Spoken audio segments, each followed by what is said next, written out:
Hi, good evening, everyone. We'll just start this webinar in 5 minutes.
Hi, good evening, everyone. This is Yogesh. I will conduct this webinar and we'll start in 2 minutes. So just please be logged into your systems and I will reach you first.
Good evening, everyone. Thank you so much, first of all, coming to this webinar. Yes, now please just raise your hands if you can hear me properly, if you can see me properly. I have shared a screen also with you, and this is basically the presentation, which we're going to have a very small presentation to understand what has been happening so far. If you have any issues with the audio, I would suggest just please check your systems because I'm getting here most of the participants, they can hear me. So I'm taking it that the audio is okay. And if you have any issues, please, if you're not able to join this webinar or if there is any technical difficulty, please speak to your RMs as well. Somebody just asked me that can I hear? I cannot hear you guys because the settings are disabled for all the attendees. So the idea is it's going to be a 45-minute session. We'll do a small presentation and understand what's happening right now with the oil. But that being said, if you have any questions, I'll be here to answer most of the questions as much as I can, because I can see a lot of attendees. They have come from different places, different parts of the world. So I'm sure you all will have different questions. I'll try to answer as many questions as I can live right now.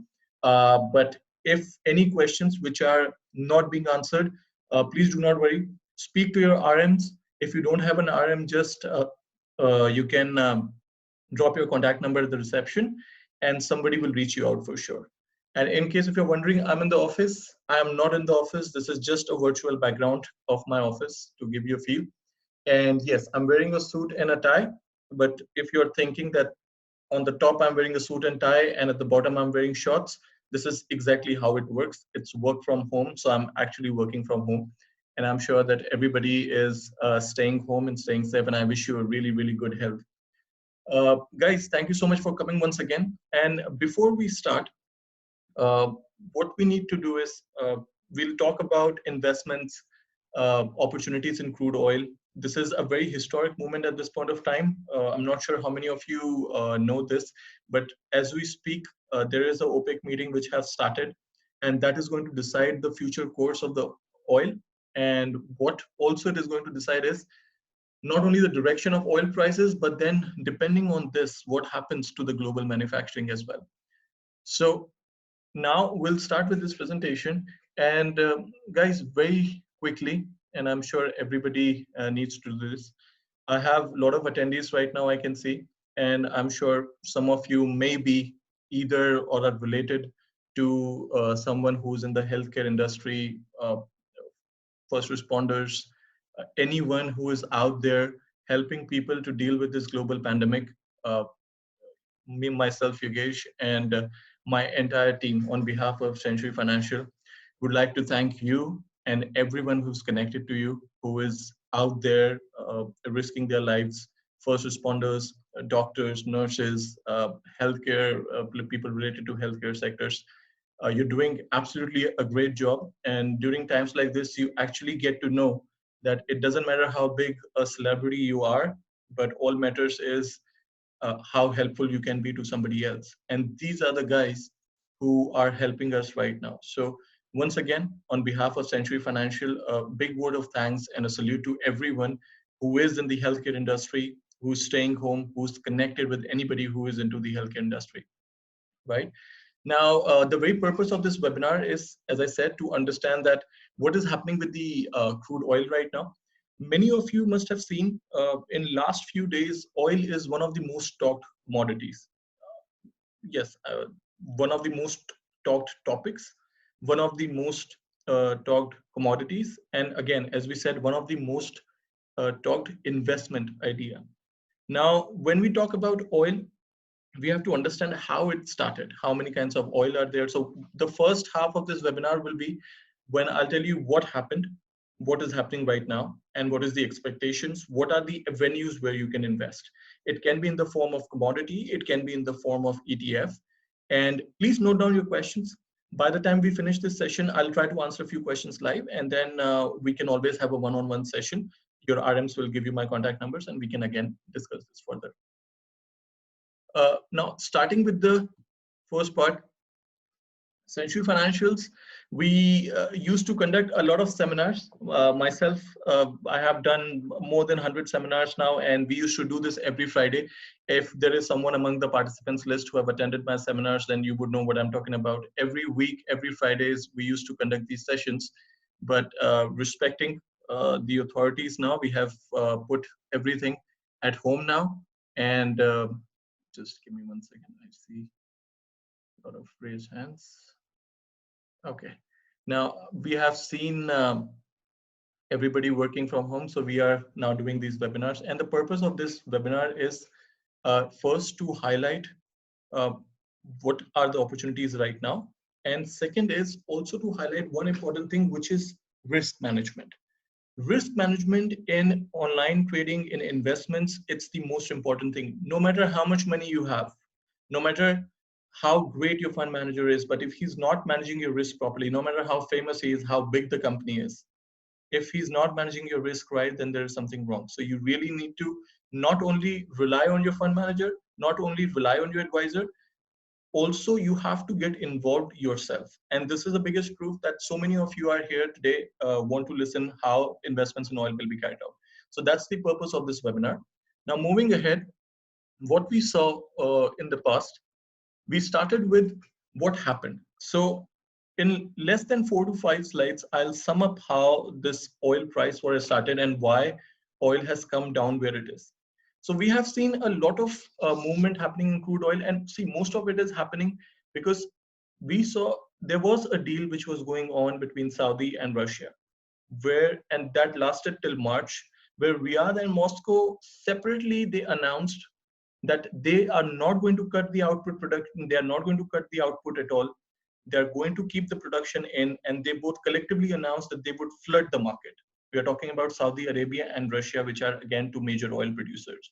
Saudi is a OPEC member. OPEC stands for Organization of Petroleum Exporting Countries. And Russia is a not OPEC member, but one of the highest producers of oil. Now, what happened was, till OPEC and all the members and their allies, they have adjusted their production in order to balance the oil market.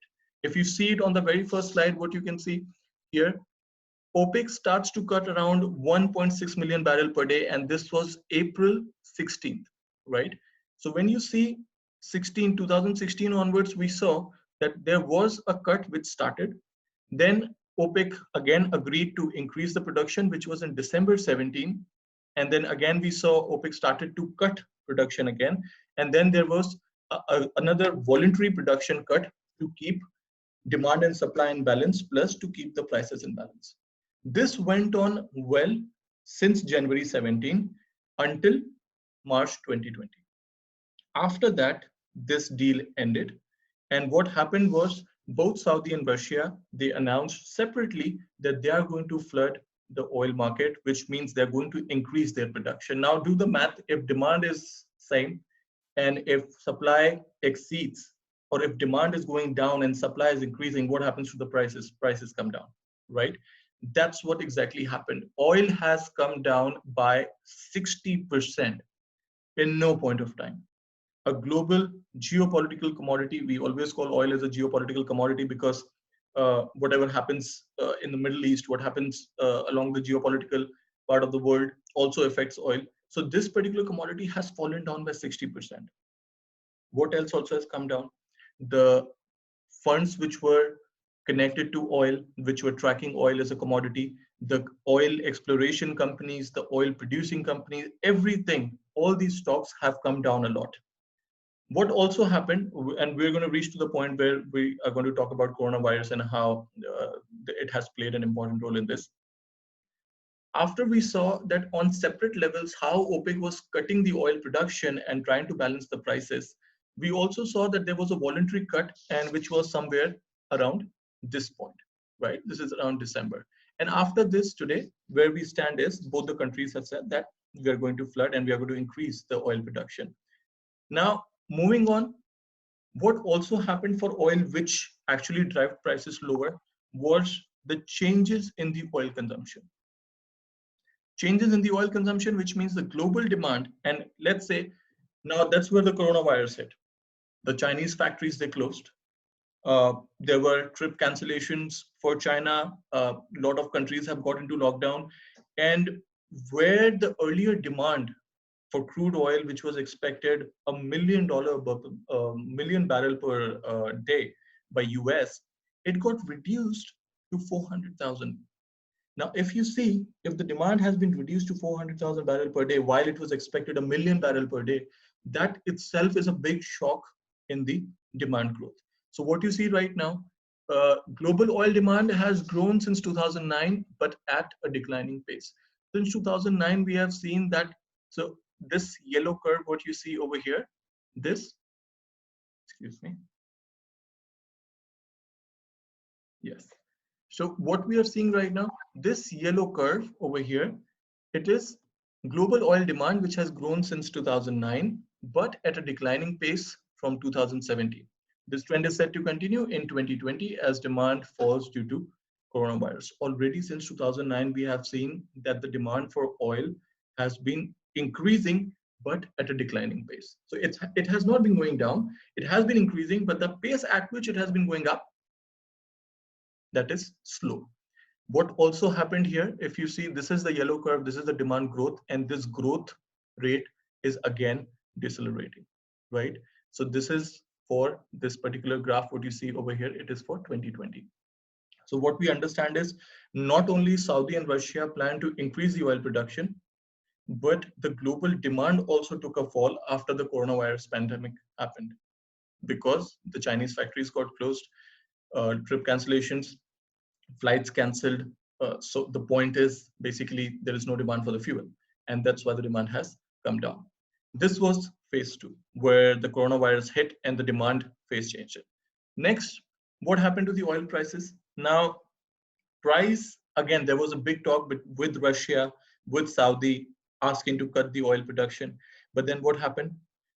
Both Brent and WTI have been under pressure since January, and oil prices both. So when we saw Russia, it declined OPEC's proposal to cut the production by 1.5 billion barrels per day, 1.5 million barrels per day. And they rejected that proposal, that they are not going to cut any production and they will continue to increase it. What happened next? They went to Saudi, and Saudi did the same thing. They offered a discount on both of the oil prices, and they refused to cut the production at all. So where do we stand now? We stand to point that OPEC failed to reach an agreement on production cuts. And if you see both, so guys, I'm sure many of you be very informed about this. Some of you have been really busy, may not be able to give time to what is happening. So there are two kinds of oil. The blue curve, what you see over here, this stands for Brent, which is UK oil, which comes from the North Sea. Saudi, Russia, it is concerned with Brent. And the orange line over here, you see the yellowish, this is West Texas futures. West Texas, guys, stands for US crude oil. So there are two kinds of oil, Brent and WTI. WTI is your US oil, which comes from the shale. And then there is Brent, which comes from the North Sea, which is your UK oil. Both of them have a price difference, and that price difference, sometimes it's higher, sometimes it's lower. We are going to talk about how to exploit this price difference as well, right? Guys, please keep writing if you have any questions in mind, and then we'll try to answer this question, how it works out. Moving on, what happened next? So what we saw first phase, that a deal which was going on between the OPEC members to keep the production cuts on, that gone out of the window. Now nobody's cutting production anymore, so oil supply is higher. Phase two, we saw that all of a sudden oil prices started also coming down. Why? Because the demand for oil started slowing down because of the coronavirus pandemic. Phase three, we saw oil prices also plummeting almost 60 to 65% from the current price, from the highest. Next is dwindling share of the world oil market. Now what happened here? If we see Saudi, Russia, and US, among this, where Saudi and Russia have kept their market share has actually been constant around 12%. We saw US market share for crude oil actually increased to 15%. And why is that? A lot of reasons. We saw attacks on Saudi oil facilities, right? We saw attacks on Aramco also. So if you see this, over here, this is the orange curve, this is Saudi Arabia. You see over here, there was a attack where the production, the market share was down, right? So basically what we have to understand is right now, where do we stand? We stand in a market where US has still the highest market share, 15% as compared to Saudi and Russia for crude oil. Okay. So we are looking at, and why is the reason? Because shale oil, US, it is producing oil more than any of the companies in Saudi and Russia. So what we have seen is, if we look at the production from both Riyadh and Moscow, US is way higher. Now, at this point of time, what is happening? The production cut, and when we see no production cut happening, and when we see oil prices still going down, what has happened with US? Their oil is down. The American producers, they are struggling to sell their oil even at the break even. Now, this is where the US share of the oil market is also threatened, right? So now what happens next? If US market share is threatened, they are literally trying so hard for Russia and Saudi so that a deal can work out between them and output starts reducing. And again, things starts moving on. So their oil prices also move higher. So the market share is constant. So that's why Donald Trump is involved. That's why all these countries. Now, what is happening today? This was in 5 phases what we saw, that what has happened so far. Moving on, what is happening today? While we talk, I will bring you on the live platform. I'll take you to the live platform where you will see what is happening right now. While we talk, a OPEC meeting is going on right now, where OPEC members, Saudi, and even non-OPEC members like Russia, they will all meet together and they will discuss whether there is going to be output cut or not.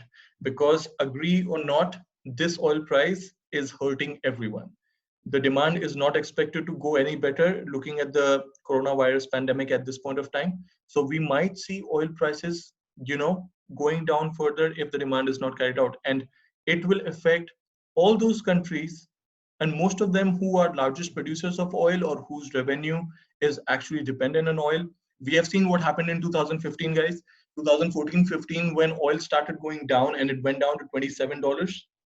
During that time, we saw countries like Nigeria, Ecuador, Venezuela getting the maximum hit, because these were the countries whose basically whose revenue depended on oil export. So that's why at this point of time, all these members, they are again connecting, trying to reach out to a deal. The deal is happening, the meeting is happening right now while we speak. In the next 2 hours or so, we'll see oil prices again moving. We'll see the decisions coming out. Now, what's the output? Right now, as we see that Saudi Arabia's oil production, the kingdom said it would offer discounts on its crude and increase its production. This was in April, beginning of the April, before an emergency meeting today was talked about that, okay, let's do a meeting and let's try to keep the production lower or cut the output.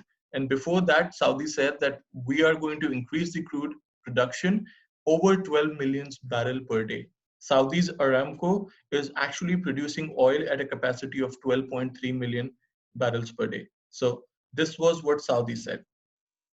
Fast forward, now we are talking about a meeting which is happening right now. What happens if Saudi and Russia, they reach to a deal? Everybody has this question right now that if the deal works out, what happens? What happens is we see a slight increase in the prices, but please understand this, you are not going to see a large increase or a surge in oil prices, at least what we personally feel, because if you see this chart over here, the global oil demand hit by coronavirus and Chinese activity slowdown. So we have seen the world oil consumption is still lower. So even if there is a deal and OPEC and Russia agree to cut production, and if they're joined by other major producers, prices may not increase too much. Like if right now it is 26, looking around what, 35 or 36, but then it might come down again. And please, whatever I say, this is not a recommendation of you to take a trade or not. Whatever I'm saying, it is based on completely analysis of different advisors. There is something which is called risk profiling. There is something called risk management. So if you are able to do your risk management properly, then please go ahead and invest and trade. But please, before you do this, consult an expert, or please undertake how the risk management is done. Now, this is the situation if there is a deal that yes, oil prices might go higher, but not for a very long term, because coronavirus is still a big question which is affecting the demand. What happens if there is no deal? Now, that's the scenario. We cannot say that it cannot happen. We cannot say that this is not an option. We're talking about OPEC at the end of the day. In last 10 years, what I have seen is every time they meet for a meeting, there is a certain amount of expectations. And do not get surprised if both the countries walk out of that room. Basically, it's a virtual meeting, so there is no room. So if both of the countries, they not reach to a deal, oil prices might go down 20 or below that. That's a real opportunity. Sorry, that's a real possibility. Okay, if oil prices reach to 20 or below that, and please do not think that it's not possible. Remember this: the historical worst is never the real worst. If you have seen oil prices going down to 20 and you think, no, that's the end of it, it cannot go down anymore, it can go down. You will be amazed of seeing how financial markets can surprise you. So please take into consideration, there is a possibility that if the deal doesn't happen, we might see oil prices coming down. What you see in a smaller version, I'll show you a bigger version of this chart. Oil right now, so I think this is just done a few minutes before I put the chart into this presentation. Oil price at 25.6. It came down to 19, which was the 18 years low. So if you see the chart over here, this is the chart since 1995, and we are seeing at what levels oil is right now. Now, few of you will have questions. Should I buy it right now? Wait for this 60 to come? Sure. Few of you will have questions. If there is no deal, I would just short sell oil and wait for it to come down and make money. Sure. In both the cases, you have to understand that there is a risk on either side. So whatever investment, wherever you invest, just make sure that you have covered at least a certain amount of risk. Okay. Just don't blindly take a very high leverage and try to make a very big profit. Because right now, what everybody is thinking, and it's the mind of a very common person, and I'm going to tell you this. Everybody's thinking, if oil comes to 20, I'm going to buy, say, 10,000, 20,000 barrels. And if it goes up by $10, I'm going to make a lot of money. Nobody's right now looking at the downside, and the downside can be there. So just consider both the options and be very careful. Do not take very high risk. Be very careful. Be very calm. Let the noise remove, and then you invest. Now, I will also tell you what are the other areas of investment related to oil. Okay. Again, guys, please keep writing the questions. I'll try to answer as many as I can, and I'll now take you to the platform as well to show you that what other strategies you can use. Now, you can either invest into oil as a commodity. So in the platform, you can see oil future contracts, which are available to you. Oil spot commodities are also available to you.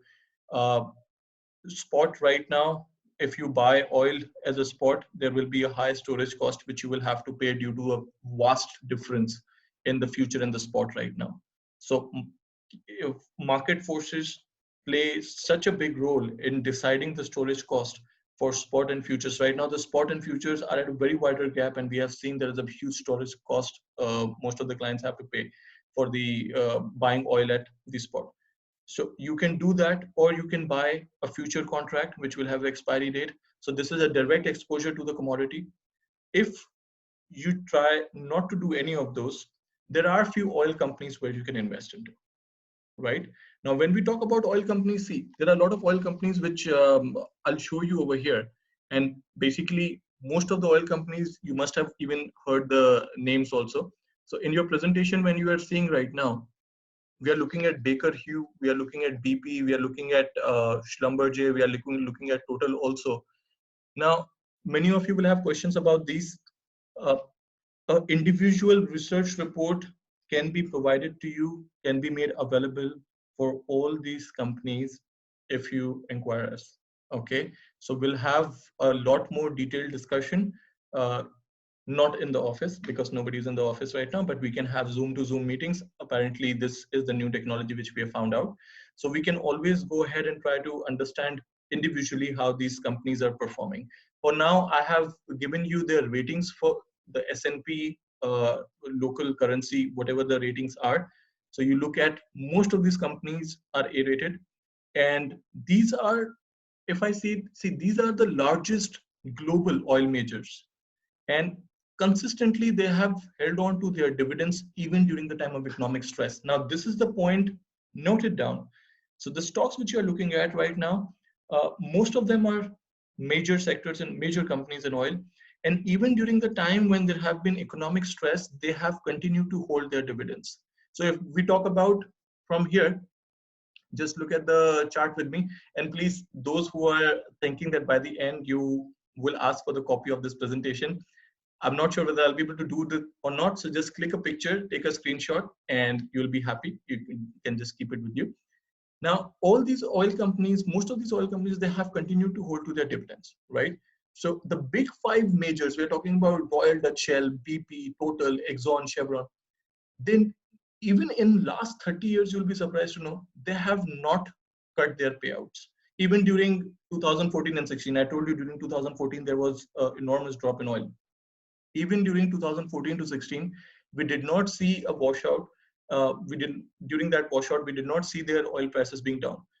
Oil went down from 110 to 26. So BP only cut its dividend into 2010 after there was a certain disaster, but not about the change in the oil prices. Now that consistency is just one reason that investors, they have to bet on these kind of stocks where the dividends are available, because what you see normally when you see a company which is giving you a fixed dividend during the time of economic stress, that's the kind of income giving stock you need, right? Also what you see is, for example, and I'll show you a better PDF version of this. This is just a Bloomberg version where we were doing a bit of research, and we really liked this table and we thought, we could share this with you. Now, if you see, there are few large European oil companies also, and they are now offering investors really good dividends. They have lowered their break-even prices. They have flexibility to reduce both of their capital and operating budgets as well. So now what we are looking at is BP, ENI, and Total. So just look at a few companies over here. Look at BP again. Look at Total SA. Look at Royal Dutch Shell, Equinor, and Imperial Oil. Okay, there are a few companies which are Italian also. These are some of the major European companies. Okay, if you see this one, ENI SPA, this is an Italian multinational oil and gas company. So this is particularly located in Rome. If you are considering one of the super majors oil company in the world, this is this one. Please remember this. We can have discussion about this further. So, and if we look at Equinor, again, Equinor, this is a Norwegian multinational company, and this is also energy-based company. As of 2017, the government of Norway is the largest shareholder with 67% of the shares, and rest is the public stock. Okay, so again, these are the companies which we can look. Everybody knows about Baker Hughes, everybody know about Schlumberger. These are the best oil service companies, and these stocks have lost 2/3 of their value this year. And this is, so if you see a broader energy sector, even more than the energy sector, these kind of companies have lost 2/3 of their entire value. Now is the time you can actually enter. If you're not taking exposure directly to the commodity, thinking it may be too risky, you can take exposure in these kind of stocks. Their total return, if you see Baker Hughes right now, 61% decline, right? Similarly, if you see BP, you see ENI, all these stocks, they're at historic lows. Their revenues are also mentioned. So what will happen is with Century, once you're a client, you and your advisors, they can sit together, they can discuss about these things, and they can take it further, that which kind of companies are good to invest. Not only about oil, about different companies, right? These are just few names which I have discussed it with you. I'll just show a PDF also where you can see what are the yearly highs and yearly lows, and a couple of target prices as well. Now, guys, moving on, you saw stocks, right? So stocks is one way to look into this. Another way to look into investments in oil is an ETF. ETF is just like a mutual fund. All you know about a mutual fund. So there are a lot of people who are aware about mutual funds. Mutual fund is a thing. For those people who have just heard mutual fund advertisements and a guy saying that mutual fund investors of market risk, please do carefully before you invest. For those people, mutual fund is a kind of a basket of companies, commodities, and a diversified asset classes. So you can either invest into an individual stock, or you can invest into a basket which is tracking a bunch of stocks, right? Similarly, so that particular thing is called a fund. Similarly, if I am saying there is something called United States Oil Fund, so this particular fund, it tracks WTI futures. And when I say WTI futures, that means the US oil futures.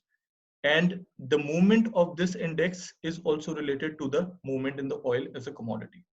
Right now, this particular fund is at historic lows. It has never been this low. It was around $4.50. Right now, if you see, so USO purchases light sweet crude oil futures, which is US oil, on behalf of its investors, passively manages itself according to its prospectus, tempting to bet that oil prices will rise while its current price is so low. USO can do that for you. But it's important to understand what risks are involved when investing in an ETF that uses future to drive it. So if you're looking at right now, the year till date daily total return is 61% negative. Okay, so from year till down, it is down by 61%. Oil is also down by almost 60 to 65%. Right? So this is one which is available on your platform. So what I am trying to make you understand is you can buy oil as a commodity, as a future contract, or you can buy oil stocks, or you can buy oil ETFs, which is a fund which will give you exposure in different companies as well. So if you look at iPath Goldman Sachs crude oil total return, right now this is also down by around 61%. $7 year till date. I think the description is the same, but it is changed. It's not the USO. I'm sorry for the description. It's a different one. So I'll send you what are the features of this particular ETF, and you can see what exposure it does. By the way, it's very easy. If you're on systems right now, what you can do is just write the name iPath Goldman Sachs crude oil total return, and you can copy and paste it and find out what are the holdings and where the exposure is. It will be very easy for you. Now, guys, what we understood so far was an oil meeting is happening right now, a OPEC meeting is happening right now, and it is going to impact oil prices today, right? There will be Good Friday, Easter, there is a long weekend coming in, so we can expect a huge amount of volatility. What I'm going to do is, I gave you these ideas, I gave you these particular ETFs. Now I'm going to bring you to the actual platform which you can see, which you can use to buy, sell stocks, ETFs, and oil as well. And I'm going to share one strategy with you, which will be really good. I'm getting one question. Second. It's future contract. Okay, somebody just asked me a question. Is future contract only applicable when you buy oil as commodity, or is it applicable even when I buy shares of companies like BP or American Oil Fund? So this question has been held by Mr. Mirza. Mr. Mirza, the future contract is mostly when you're buying oil as a commodity. But what you're asking is, if you're buying American Oil Fund like USO, United States Oil Fund, that oil fund is investing into the oil futures itself. Okay, so in the case of USO, yes, you are indirectly investing into the oil future, but if you're investing into BP, you're actually investing in an oil company. So that's not the future. Future contract. So if you're buying a so this is for everyone, guys. I'm answering live this one. The question was that is the future contract only applicable when you buy oil as a commodity? So in the platform, yes, you will only buy oil as a future contract. It will be applicable that time. But if you're buying a United States oil fund, it will not come across as a future contract. You can buy it, you can hold it. It won't be like a future contract which has an expiry date. Okay, although the exposure, it is in the future contracts only. Right? Guys, again, as I said, I'll try to answer as many questions as I can do live. So please keep writing your questions. We'll have a very small poll to understand what are you thinking right now about the oil meeting as well. Now let me take you to the platform. Okay, before this, just this was the PDF which I wanted to share it with you.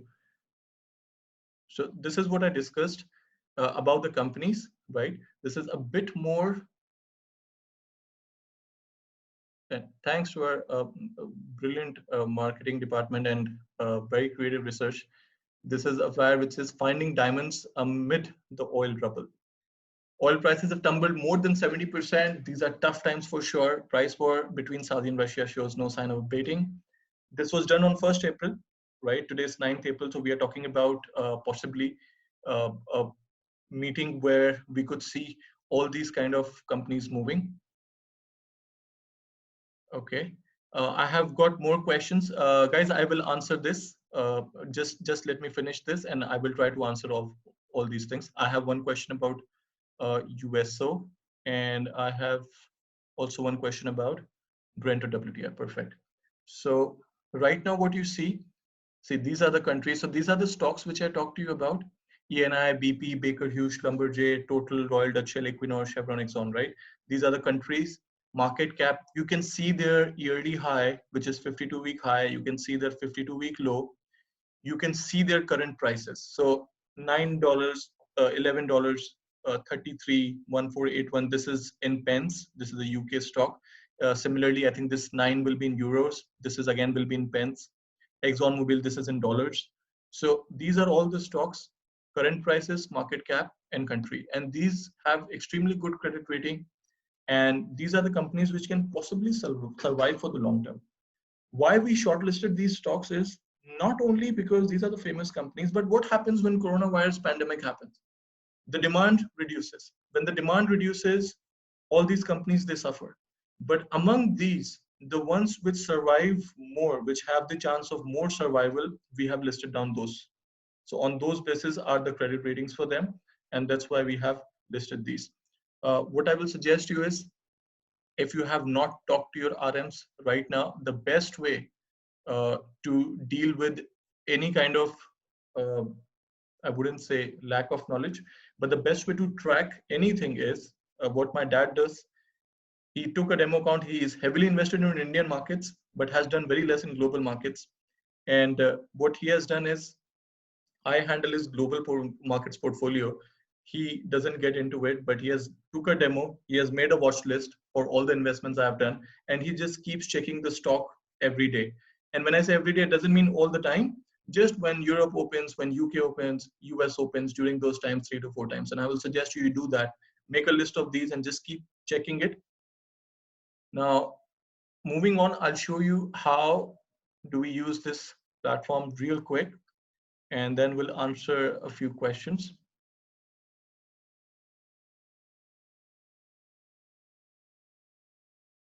And guys, for a very basic understanding of leverage, margin, short selling, there is going to be a webinar tomorrow.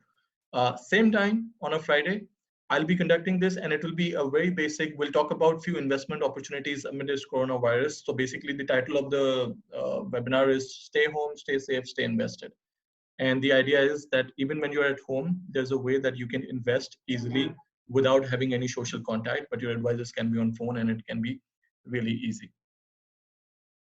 Okay, I'm just going to.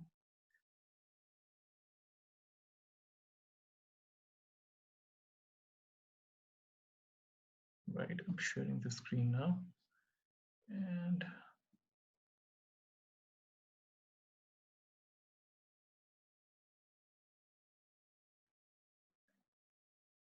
just give me 1 second. I'll check where the platform is. Perfect. Okay, so I'm going to switch on to the platform now. And please look at this. And this is the most user-friendly platform you can ever have. And it will be very easy to work on this, very easy to make a watch list out of this. A very clean slate, plain layout, no complications. If you want to make it complicated, you can actually make it very complicated. You can create different layouts, but I would suggest you just keep 2 or 3 windows for yourself, nothing else. More you try to make it looking like heavy layout, more it becomes very difficult to understand. Okay, so when you see a split screen and an add option, all you have to do is click on a split screen, select this layout, and you see 3 boxes. Make one box, just add your product library so you can see all the asset classes. Make another for your watch list, and I will create a watch list for you. So for now, I'll just put a chart over here. And which chart better than crude oil? So right now you just search like this and you can easily search the chart. So this is oil. If I see the future contract right now, 25.5. So oil today, right now, as we speak, it's down by 2%. Okay. This particular option will be for the trades which you have taken. Guys, anyone who has already opened the account, who's on the verge of opening the account, who has opened the account, never funded, who has not opened the account and still using the demo, your platform looks exactly like this. Okay. Whatever money you have, it reflects over here in your account value. If you have taken the trades and account value is up from 100,000 to 110, you are making a profit of 10,000. If you have taken the trades and account value has dropped from 100,000 to 95, you're losing $5,000. So you have to understand how the numbers work, where to look for your current value. Okay. Whenever you log in, check your account values, where they are, what have you traded, and go on. Now, I told you I'll show you some strategies. So first, let's try to find out and create a watch list of all those companies which we talked about. And then let's see how do we quickly take a trade and in the commodity, in the stock, and then in the ETF, and then one strategy. So I search here. This is your product library. These are your asset classes in line. So you click on commodities.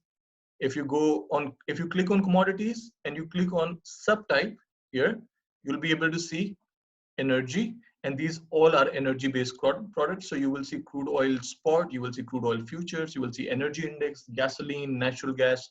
So this is the beauty of the product library, that it filters everything out for you and it becomes really easy. Or you can just click on search and you can search whatever you want to. So let's say I'm going to create a watch list and add everything we discussed about. So click on watch list here. I'm going to create it live for you. So let's say we'll make it initials. Okay, webinar 1, press enter. Now this is your watch list which is being created. All right. Just next to this name of the watch list, there is the add product option. Just click on add product and then you can start adding it. So I have searched a few things, so it's already coming, but I'll start with, so let's say the stocks. So we talked about total energy. This is total SA. So this is ADR. This is French. So click on this one, for example, the France. Okay, so we have, this is a demo account. So right now you'll be able to see the US shares. So we'll talk about, say, ExxonMobil here. And we'll talk about Chevron. Okay, we'll add crude oil. We'll add Brent futures also. And we will also add crude oil US futures. So you'll be able to see the difference between both Brent and WTI. Then I will also add USO, which is United States Oil Fund, the ETF, which we are talking about. To make it further interesting, we'll also add here S&P 500, which is your US market index, and gold as well. Right. I have made a watch list. I close this. How do I see it again? Just next to your product library, there's the add option. Click on add, watch list, webinar. So now you have two tabs. You have a product library, which is right here. You have a webinar, which is right here. Now, many of you, I'm just going to do one more thing. I'll make a price ticker for you. So this thing keeps revolving on your screen and you can easily keep checking the prices also. Right, let me just remove this one. It's not activated. Okay. So we are looking at Exxon, we are looking at Chevron. If you see this, so your watch list will provide you everything, percentage change, increase, decrease, the high, low, open, everything. So if you see United States Oil Fund over here, right now it's down by 1.4%. Okay, crude oil Brent. So if you see crude oil West Texas, it's down by 1.3% and USO is down by 1.6%. So it is almost, because most of the exposure is in WTI futures. So this is your US States Oil Fund. So somebody asked me the question that is USO also in the form of future contract? It's not. This is USO. This is a ETF, which is called an exchange traded fund. Guys, what is the difference between a mutual fund and exchange traded fund? Is mutual fund, it cannot be traded on the exchange. Exchange traded fund, you can do buy sell on the exchange by yourself. Okay, you don't need a fund manager for yourself to do that. You can just use the platform and do this, right? Very quickly. Okay, I have a few more questions. Okay. Now, before I take the trade, I'll just send a poll to you guys.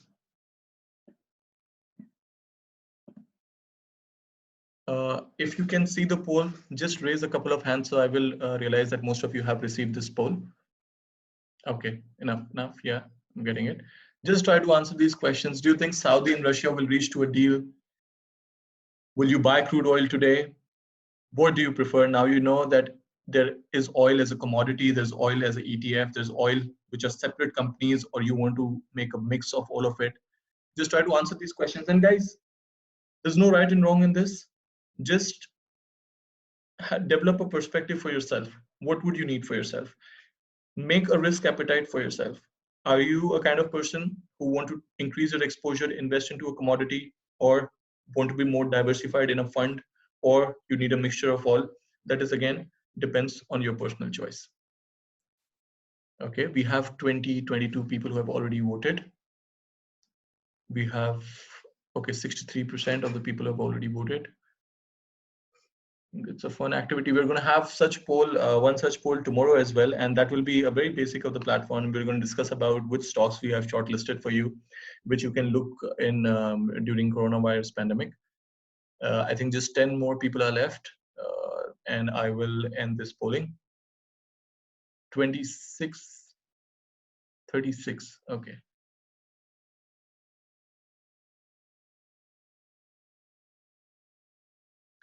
Mr. Naeem asked me here that are there any charges associated with activating a stock? Sir, there are no charges with the activation of a stock. You might see click to activate and a market data fee. So market data fee is a standard exchange fee, but on this, you don't have to pay any market data fee, except on Australian shares.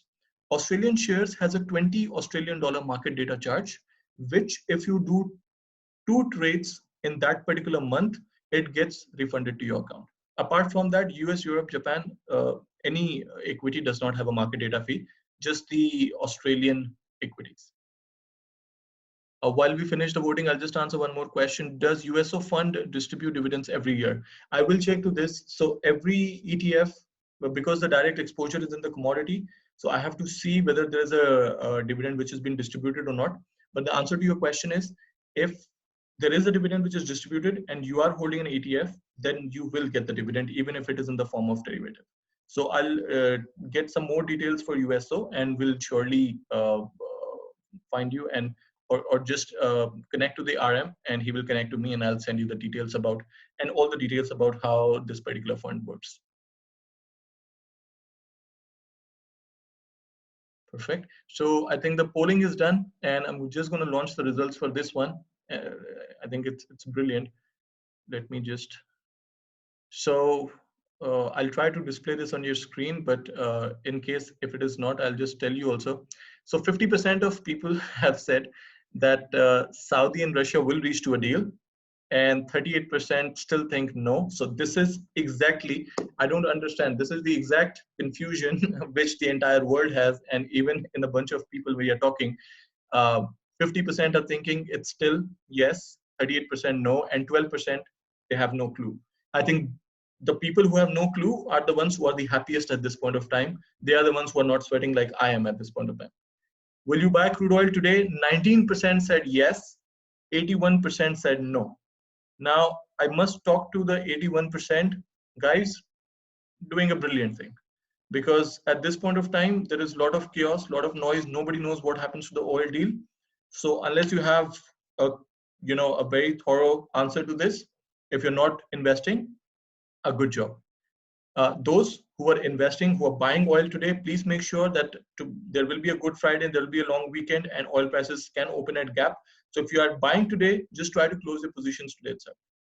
What do you prefer, investing in commodity and ETFs? So 15% said investing in commodity, while 27% said in an ETF, 19% said in oil companies separately, and 38%, which is the majority of people, said a mix of all. It's a good thing if you're having a mix of all, because this way your risk gets diversified. So I'm going to end this poll and okay, share results. So I have shared results with all of you if you have seen it. So this is the exact kind of confusion we have. 53% say yes, 38% say no, and 9%. And all of have not even voted yet. There's a big share of people who have still not voted. So I'm sure they will also have their own opinion, right? Now, again, moving on. So now this is here, we reach again, and let's look how to take exposure. So first in the commodity, I'm taking crude oil West Texas right now. It is, I click here on the buying price. Buying price 25.90, 25.86. This is your buying price. This is your equity. This is the money which you have invested, $100,000. It's a demo account, guys. The money is fake. So even if I'm taking any trades, it's making a profit or loss, do not mind. I'm just telling you how the transaction happens. So first exposure, I take it in a commodity, right? Let's say I take $20,000, which makes, so I write $20,000. It creates barrels for me, 773 barrels. So guys, oil is dollar per barrel. 770 barrels of $20,000, 1% margin, which means $200 will be blocked from my $100,000. I buy, and I just bought oil as a commodity. Now, this is where you are taking exposure directly as commodity, right? This is one way to do it. Second, I'm looking at a stock. So let's say ExxonMobil. What is the difference between commodity and this stock? ExxonMobil is a company which is dealing in oil, and oil is the actual commodity we are taking an exposure in. So let's say I'm going to buy $20,000 worth, which is 448 shares of ExxonMobil. Buy, done. Guys, ExxonMobil gives, last time when I checked, $3.50 per year dividend. So if I'm buying 440 shares of ExxonMobil today, obviously the 1 quarter has passed, but let's say if I start in January and if I cover the entire dividend cycle, I can get easily $3.50 per share, which is almost $1,200 to $1,500 on the dividend if the dividend is distributed and if I hold this stock, right? So this is one of the beauty of the good dividend yielding stocks, that if they have held to the dividends even at the economic stress times, good to go for it. If you see the chart for ExxonMobil right now, here it is. See this. This is where I have just purchased it for you. Okay. And right now it has come down from 70 to 30, and now it is back to 44 in no point of time. We have a question coming in.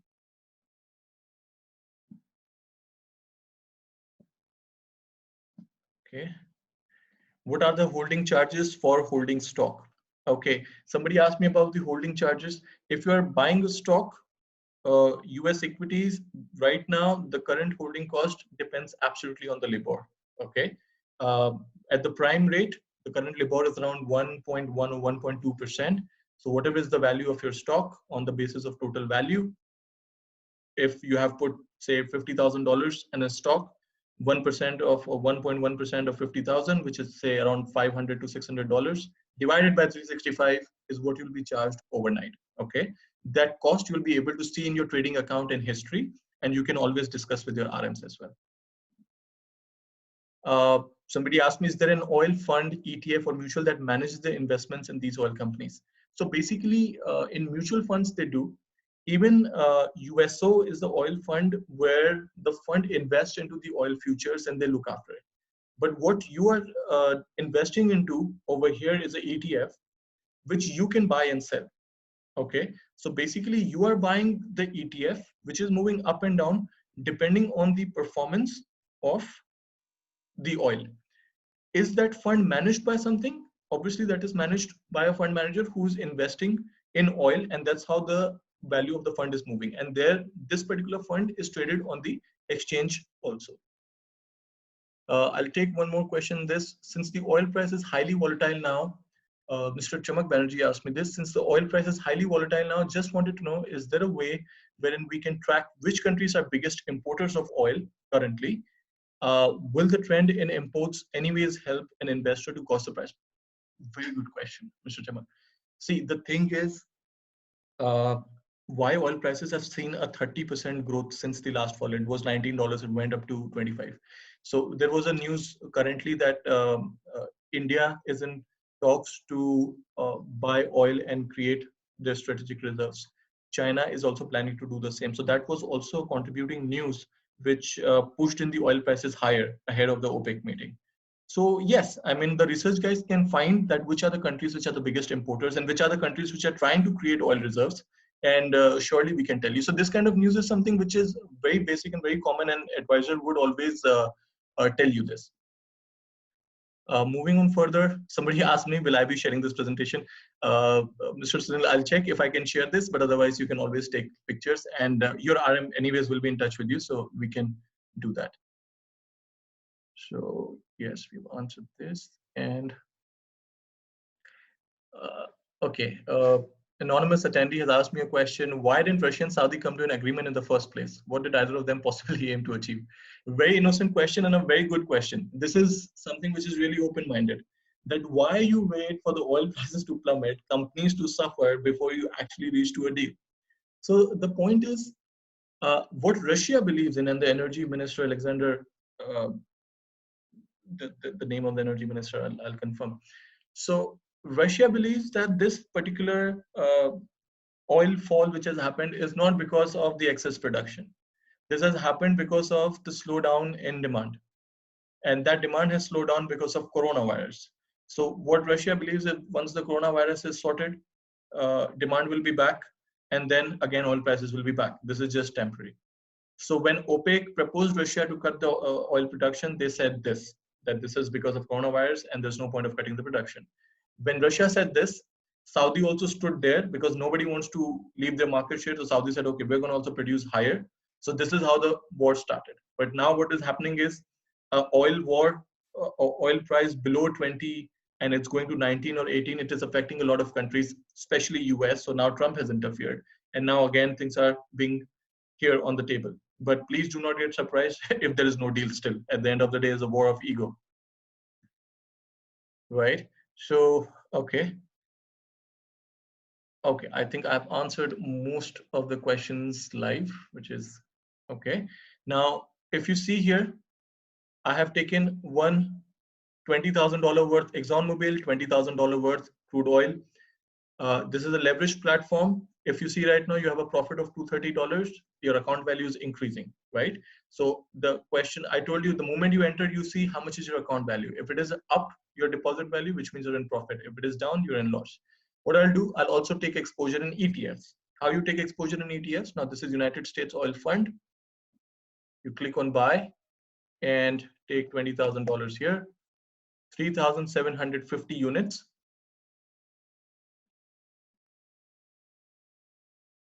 Now I have bought an oil ETF. Okay, guys, again, please, it is not something that you have to do in your portfolio. Okay, don't have to take all of this. You can take a mixture at different times, looking at the prices as well, consulting with your advisors. So what I did, I bought commodity, I bought individual stock, and I bought an ETF. So these are three options. Every instrument, they have their own importance. If you're doing directly in commodity, why commodity exists if ETFs and stocks are available? Commodity exists because of several reasons. the investment in commodities can also be done to exploit the price gap between two crude oils. This is the last thing which I'll be telling you, and after that, I'll take your leave, but I'll still be available for questions on call, so you can speak to your RMs. Just one more question. Which crude oil is safe and better to buy, Brent or WTI? I would so again, somebody asked me this question. Guys, Brent is considered when Saudi and Russia has been really volatile. But what I'll explain you this, Brent, spot and the future value, there is a big gap, and the holding cost, the storage cost on Brent spots is really high right now.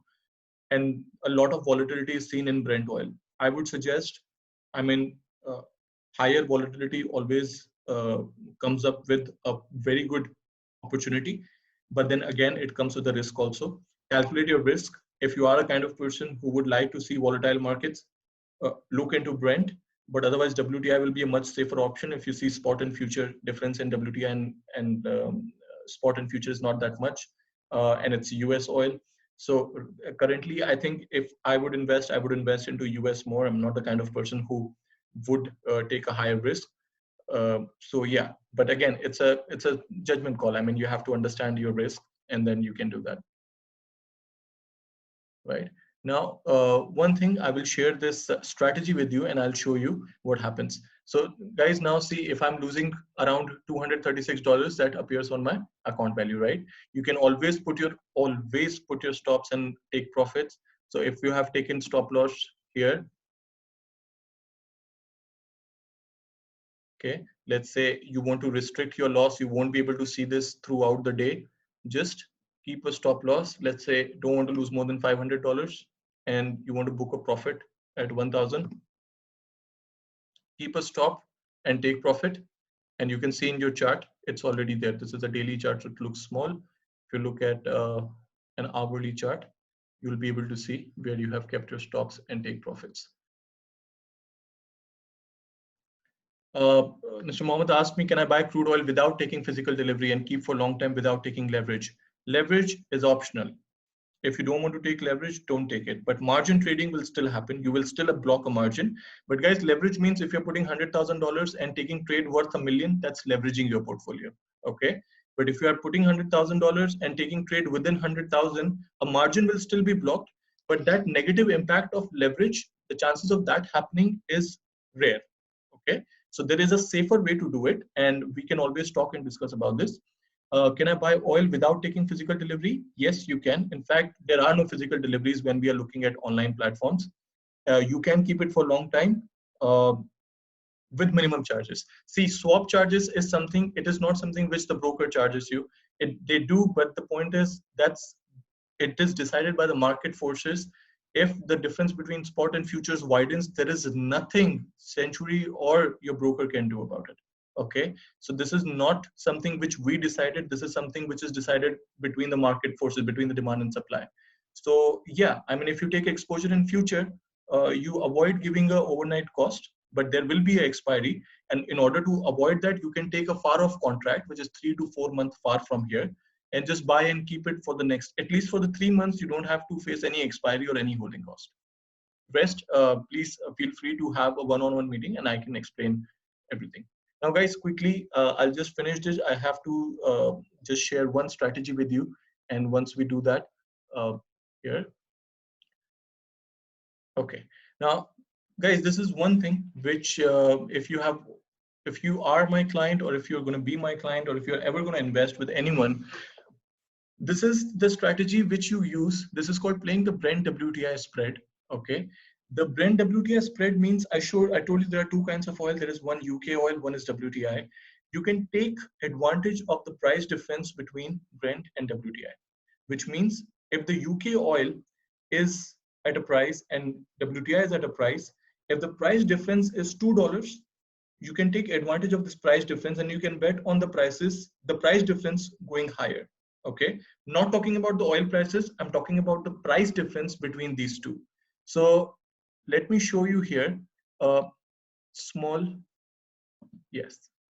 If you see this, throughout 2015 to 2020, last 5 years, what we saw, the price gap between US and Brent oil from 2018 to 2020, this particular period, on an average, we saw this was around $11. Okay. But what was the most striking thing? Every time it used to reach 11.5, it used to go down. Again, reach here, go down. Again, reach here, go down. Again, reach here, go down. Right. So every time it was coming at 11.48, we were doing a spread trade. And we used to book profits over here. I'll tell you what spread trade is. So, and every time we were booking profits over here, because every time it used to reach to these levels, if you see here, it used to bounce back, again here, bounce back, and then bounce back. And once it broke this level, it came to 6, which became a new resistance, right? And now when we made this was a couple of days ago. That time, the difference between Brent and WTI was 2.46.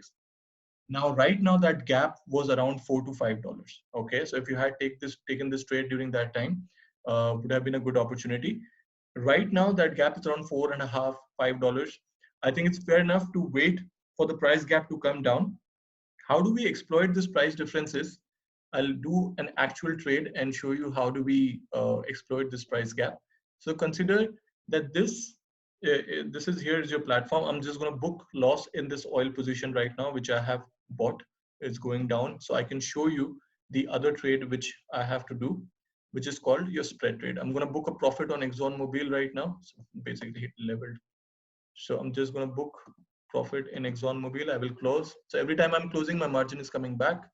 I'll close this loss here, USO.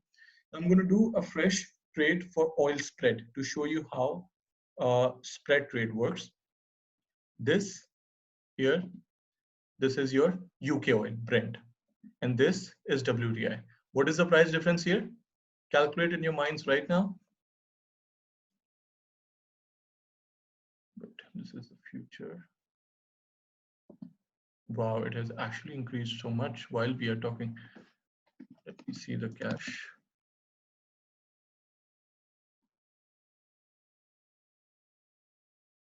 Okay, this is Brent cash here.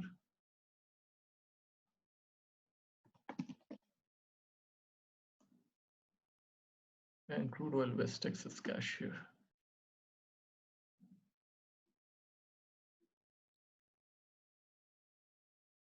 Okay, now we are looking at, so this is Brent cash and this is WTI. Now guys, this is 30, this is 25, right? If you calculate the difference between Brent and WTI. Now this is a spread trade. How we do the spread trade, I'm seeing that this difference is $5. Now what I saw in the previous strategy,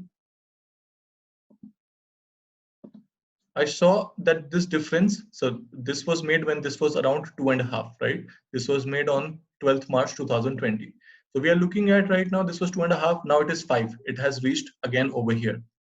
I particularly would wait for it to come down again so that we enter into this trade, right? So if I had even 1,000 barrel at this point of time when I entered at 2, by now, if the difference is 5, I would make $3 per barrel, right? The spread has moved up by 3. So if I have 1,000 barrel, so the total profit is $3,000. But how to take this trade and how to, so basically your advisors will help you out to understand when to enter, when to exit, okay? And it is really important because you cannot just enter anytime because the spread can move along. So the difference between this and this, the price difference is called spread. Now, when you're expecting the spread to get wider, so if it is 2, you're expecting to get to 5 or 4. What you need to do is you have to buy Brent. This is high, this is the expensive, and this is WTI. So you short sell one and you buy another. So what you are doing is 1,000 barrels here buy, short sell 1,000 barrels. Guys, if you see right now, oil prices are coming down as the meeting is in progress. So not sure, I'm not looking at the news right now, but keep checking the news wherever you are. Anytime any exciting news can come. So once you have put equal quantities, 1,000, you buy one here and you sell over here. So now you have taken one Brent buy and you have taken this as a sell. Okay, another question being asked. We'll come back to the strategy. What are the usual elements that affect the spread? Good question. If I'm taking a spread trade, then what will impact this particular spread trade, right? The price difference. Take a very small example. Uh, let's say if we talk about US, normally in January, we have seen that the US oil refineries, they get closed down for maintenance. Okay. So if they close down for maintenance, the supply is less. If the supply is less, the prices might move higher, right? So if Brent is already this much, okay, and yeah, if the Brent is this much and WTI was this much, but the oil refineries got shut for US because of the maintenance. So there was less supply, so the price continued to increase, right? But Brent oil refineries are working fine, right? So there is no such reason for Brent to move that higher, right? So we are looking at this moving higher. So if there was a spread of 5, it would reduce to 4. That is one. Second, what is happening right now? Brent is concerned with Saudi and Russia. So if there is a deal or no deal, we'll see a maximum impact happening on Brent. So imagine if WTI is same, which is US oil, if it is here, and we'll see Brent moving really high, right? So US will also go up, but Brent will go up more because it is concerned with Saudi and Russia. So that will also cause an increase or decrease in the spread, whichever way it goes. Uh, Another question was being asked, hi, are the charges also deducted at the same time when we invest or once the deal is closed or the end of each day? The brokerage is charged at the time you take the trade, and you can see that in your history. The storage cost or the holding cost on the stocks is being charged at 1 a.m. in the night at the end of the day. For more information, your RMs can actually give you the charges sheet even before you start this account, right?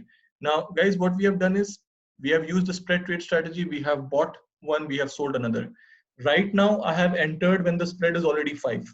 It is not the entry point. This is just to show you that in case if we expect, this is just to show you how the strategy is done.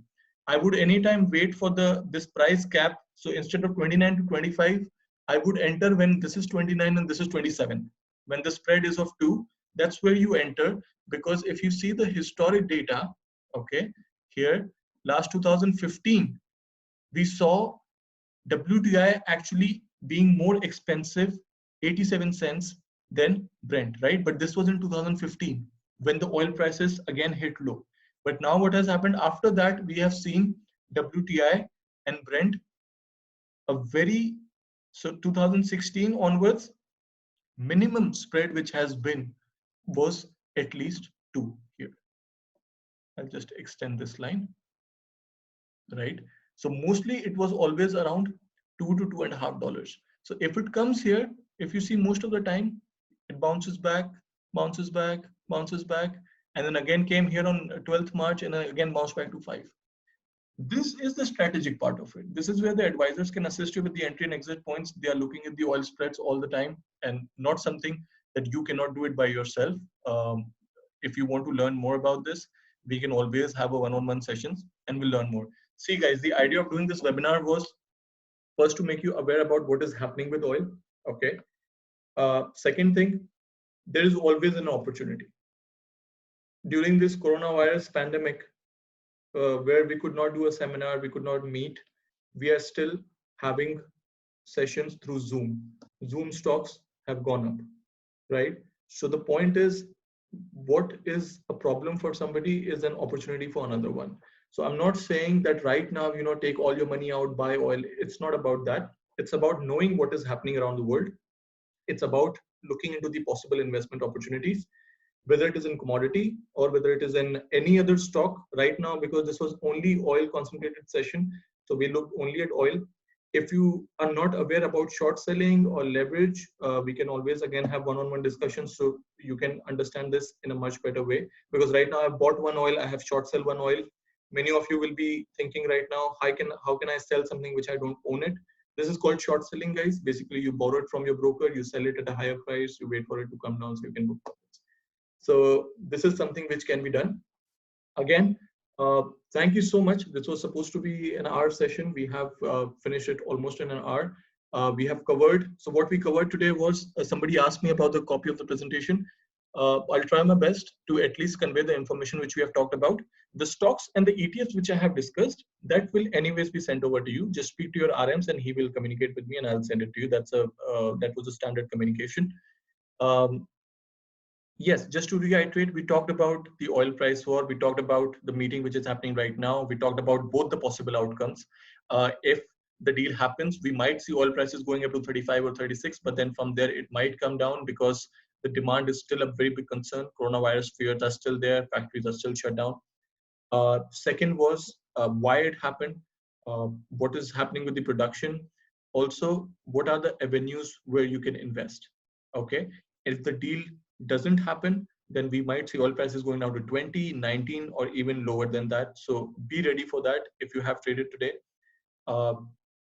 you can take exposure in the form of ETFs, USO, which is your oil fund, IPATH, Goldman Sachs, Oil Total Return ETF, and it will be available on your platform as well. And there will be advisors who can share all other information about this fund. I told you about the charges. We have told you about the storage cost. I think there is one last question. Oh, okay. So, okay. That was a personal compliment. So guys, once again, thank you so much. If you have any other doubts, reach me out at any point of time. We all are working from home. So I think let's make the best out of it. Didn't talk about oil storage getting full and its possible impact. Mr. Mohammed, if you can elaborate this a bit? The oil storage getting full and its possible impact. Are you talking about if every country starts getting oil reserves and the reserves are enough, and then what happens?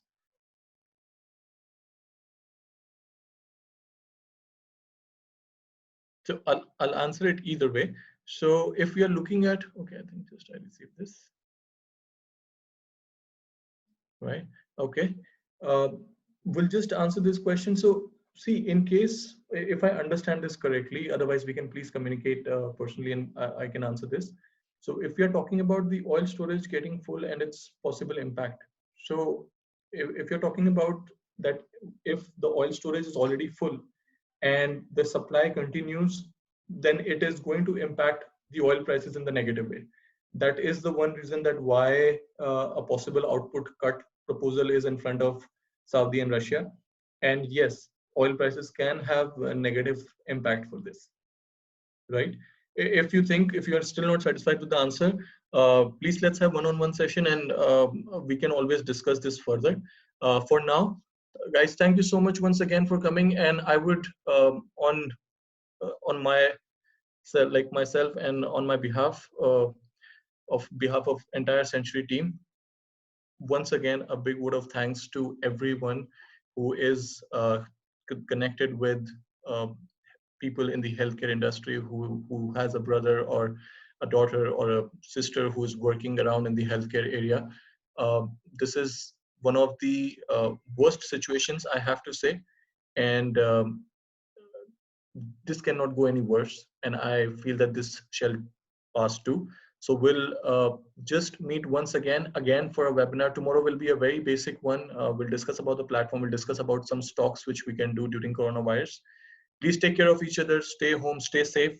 So if it's 100% refineries in production have to stop, even if OPEC reduces production. Mr. Mohammed, this might take a while. Let's take this further. Just I'll speak to your RM. If you have a RM, just drop your number and we'll discuss this further. Thank you once again for asking this question. I'll just keep it with me and I'll try to give you an answer which is much more data driven rather than me telling you something different.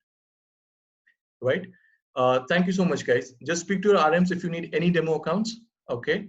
If you need any further help, if you need one-on-one sessions for this particular platform, we will come back. Okay, Saudi and Russia just agreed on a deal. So there's a news coming in. Saudi and Russia just agreed on a deal. So now how much time do we have if we have to invest before the oil price jumps? It depends whether you have opened the account and pushed in your funds or not. If you have not opened your account, then it will take 2 days to open the account and a couple of days to transfer the funds. Consider 4 to 5 days. Yes.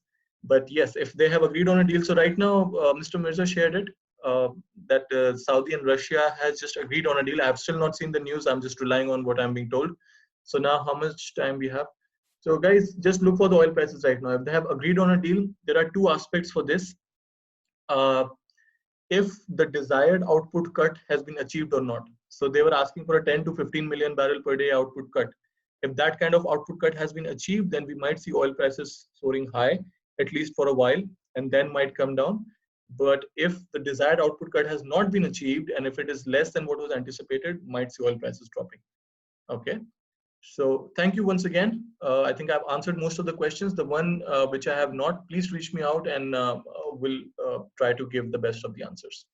Stay home, stay safe. Once again, thank you very much for being a part of this.